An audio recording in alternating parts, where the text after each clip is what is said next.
My name is Chavez Wilson, and you're listening to Chavez Loud, Chavez Power Podcast, a podcast led by Chavez students discussing current policy and national policy issues. I'm here with my co-host, Dewantae Kimball. and today with me I have Dr. Miller. She is the head of schools here at Cesar Chavez. How are you doing today? I'm doing great. How are you guys? This is exciting. I'm doing fine. Hey, Thanks we're for doing asking. all Thanks for right. asking. We'll start Nice things little off Monday easy. morning. How did your thoughts of obtaining a doctorate degree come about? Woo. So to be honest, I knew I was always good in math. I was good in math. And for a Black woman, there's a lot of money in math. So you're a minority. One, because you're Black, and one, there's not a lot of females that are going into those STEM fields. So Right. I was basically following the money. So if you're going to pay for this doctorate in mathematics, I'm going to stay there as long as there's funding and there's appropriate support for me to be successful. Okay. So it was a choice of math or math ed. And like I said, there are plenty of women in education. You guys know that, right? Mhm. Right. So, but there are not as many in those STEM fields. So that helped me make the choice. Gotcha. And I would like to add on, since we're talking about education, higher education, how was your experience on having a higher education? So you're asking the right one this question. My husband likes to say, like, you had like the ultimate college experience. So anybody who's been around know I attended South Carolina State University for undergrad, home of the Bulldogs. Go Bulldogs. And I was there. My brother went to South Carolina State. My sister went to South Carolina State. But it was really, really, really a great experience for me. And I actually ended up there, not on purpose per se. So initially, my best friend and I had kind of made a plan to go to what people call a PWI, a predominantly white university. Mhm. And I was trying to get a change up because I grew up in all Black schools on a certain side of the tracks. So I said, I need to branch out, go see some people that may look different from me. But I attended a summer program at South Carolina State, and they gave me money. They were like, okay, we're going to give you some money. We're going to give you a place to stay, and you'll get a chance to earn 2 college credits. And you didn't have to commit to going there. So I said, and it was called SCAMP through the National Science Foundation. So I went down there for the summer and had a blast. I made friends. I was in 2 classes. We saw some boys that looked cute. I'm like, oh yeah. So it became home quickly. So would you say you actually you had fun with college? Fun is not even a word. I had an entire experience with a family that has become my family for life. So I did sports. I was a college athlete. I played tennis. Go Bulldogs. I think they're the MEAC champs this year. I pledged. I'm a member of Delta Sigma Theta Sorority Incorporated. I also was in student government, and I was Miss South Carolina State University from 2002, 2003. So that's for the ladies. You get a whole free wardrobe, a special housing. So really, really living the college experience. And grad school was a different beast. I came here to Howard, and it wasn't as fun in the same ways as undergrad, but it's just an experience. I think that if you have the opportunity, everyone should at least try it. If life gives them the opportunity to do so. Understood. What was the best experience for you? Like, what part of your college experience was the best part for you? What would you say was the best? I don't know if it's one best, but I will say the campaigning for Miss South Carolina State process. It's like, you got a little campaign manager and a campaign team, Right. and you get T-shirts and slogans made. Mine was CK. Don't tell Calvin Klein, but CK. But it was Choose Courtney. And just going through those weeks of like telling people who you are and showing people who you are. And just seeing how people respond to that in that moment. You think everybody's gonna be like happy, like yeah, but it actually, altered some friendships in some ways. But it taught me a lot about myself and a lot about life, and just opened my eyes and doors for me. I met people from all different states around the country. One of them, some of them I'm still friends with today via Facebook or in person. Miss Kentucky State was in my wedding, very, very good friend of mine. But it allowed me to network and make bonds, and that existed well beyond my little circle in Columbia, South Carolina. Understood. How do you feel about students that enter debt as soon as they attend college? This is always a tricky topic, right? So I have a couple of thoughts about it. One, I think you should do everything that you can on the front end to minimize the debt that you will incur. Okay. And the front end is not your senior year. It's kind of late by then. You need to be building and building. Like I'm building with my kids now. They don't know it. Like we're working, like we do practice at home. We're working for those scholarships. We're working to get them. That's my lunch duty alarm. No lunch duty today. But we're working to get them the dual enrollment credits and things like that so they can have like an associate's degree when they graduate from college and only require 2 years of undergrad. But that work starts early on. It doesn't start 12th grade. It doesn't even start 11th grade. It starts very, very early on, positioning yourself to get the skills and knowledge that you need to either go into the workforce or to have the money to go into school. And I'll say this. We'll tell our kids it's okay to pay $20,000, $30,000 for a car loan, right? But then we get freaked out when they have to pay thousands of dollars for school. I consider school an investment. And what I would say is you need to be very, very careful about the debt that you sign up for and the debt, whether or not it is an investment or if it's just a payout. And I do consider college and higher education to be an investment in your children. I know it is made, not in your children, but in your future as well as your children. And I know it has made a difference in my life and my path. And that's going to make a difference in my children's lives. So I would like to ask, when you were our age, during the time of thinking of higher education, how did you feel at the moment?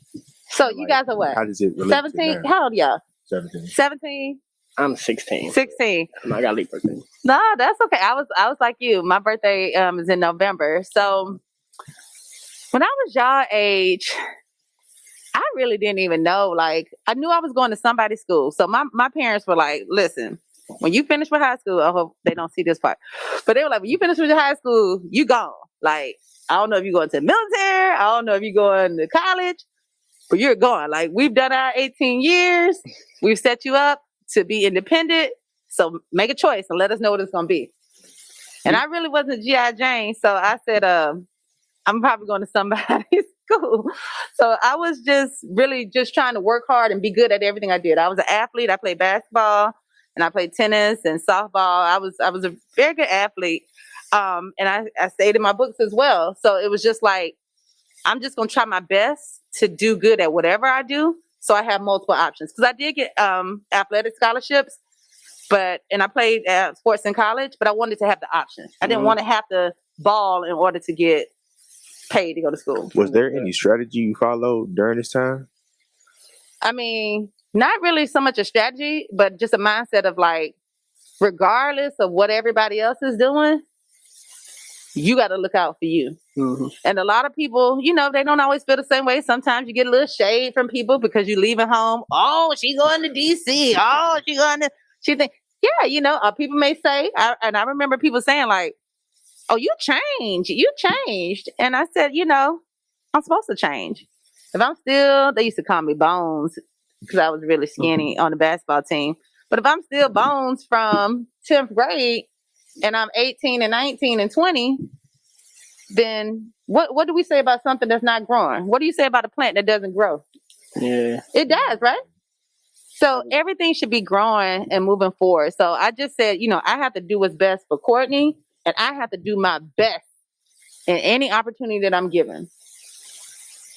How do you feel that mindset helps you later in life? Oh, man, it's still the case. And y'all see me, y'all say I do too much, right?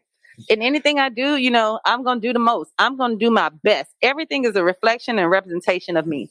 How I do my work, how I dress, how I speak. And it doesn't mean that you're going to be perfect, but it means that you're going to make every effort to do your best. And I think that you should show up every day. I play hard. But I have to work hard in order to play hard and play responsibly. Understood. And that leads me to ask my last question. What would be some words of encouragement that you would give us or our peers that want to have a higher education that doesn't exactly have the motivational influence? I think you always have to think about what you want out of life. What do you want? And then you have to look further enough down the line to be able to see, am I doing the things to get me there? I think a lot of times when we talk to kids, young people, you say, what do you want to be in life? They'll just tell you something that sounds good. I want to be a doctor. I want to be an NBA player. I want to be an NFL player. I want to be a veterinarian. And I'll say things like, hey, my best friend is a veterinarian. Let me give her your information. Let me give you her email address so you can reach out. And maybe on the days that y'all are out of school, y'all know how y'all always out of school for all these holidays. Yeah. You can go and shadow them. No, you're not getting paid, but you're getting the experience that may pay you further down the line. You want to be an NBA player? How many shots you shooting a day? How many push-ups you doing a day? How much conditioning are you doing a day? Like, what does that look like? But it takes a lot to obtain the goal that you want. So you have to think about, what do I want? And am I doing those things every day? What am I doing every day to help me obtain that goal? Understood. What was your biggest fear concerning college in general? My biggest fear. I think my biggest fear was just like not getting distracted. I had seen a lot of people not be successful, but what I had to understand is that their story doesn't necessarily have to be my story. And that was something I learned like very, very early in life. Like, just because this percentage of people may fail, or this percentage of people from the neighborhood, that may be their result, that doesn't mean that that's my result. And because of my upbringing, because of the high school that I attended, because of the schools that I attended, there weren't always people who expected much out of me or out of my community. So I knew very early on that I can't let what other people think about me or my community dictate who I will become. So my faith and my family had always given me that support. And it's something that you got to hold on to, and you can't be concerned about what other people are thinking or what other people are saying. But I think that was the biggest fear. It's like, am I going to be in that lump? Am I going to be one of those people that was like, well, she thought, she tried, but she came back home? Because we see that, right? The people who went and they were back home in a couple of months. And I just said, I want to make sure that if I want to finish, that I do it, and I do it well. I understand. Which brings me to my last question. Now that we live in a technology-based society, how do you feel about virtual college? I think you got to do what works for you. If you're going to get the skills that you need to be successful, then do it, right? But if you're not going to get the skills that you need to be successful, then you need to question that. So I think there's multiple pathways. It doesn't have to look the same for everybody, because my life is not like everybody's, right? Our lives are different, and what we may choose to do may be different.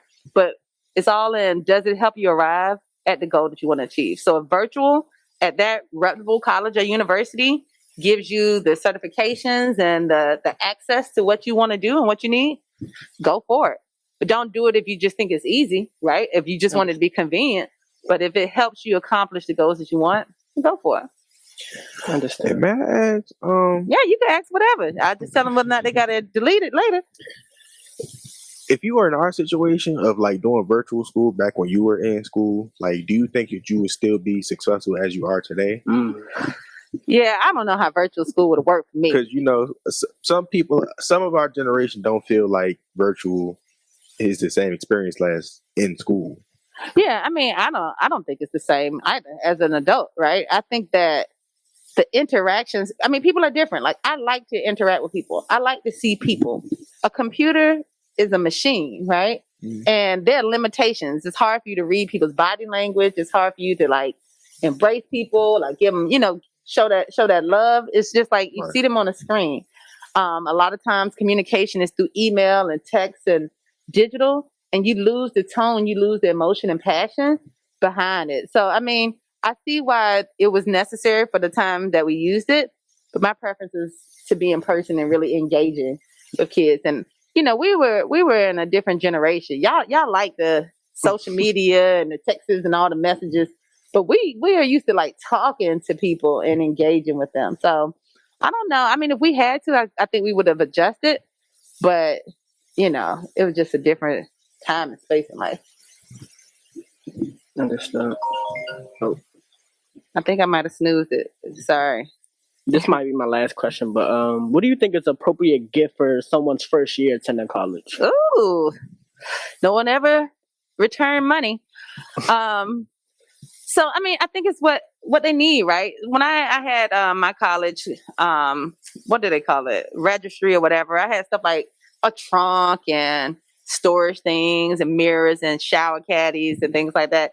But it depends on what they need. Like sometimes some kids need money. Like I need my books. I don't need, a shower caddy. I don't need all these cute little towels. I need money for my books. So I think it's based on like what that scholar needs. And they just need to be explicit and communicate like, what is it that they need to be successful when they get ready to go? Understood. But be grateful for whatever you get. And if you get something that you don't want, Walmart, Target, they take back just about everything. So take it back, just thank you. It was something that I was going to use that I needed more, and I really, really appreciate it. Understood.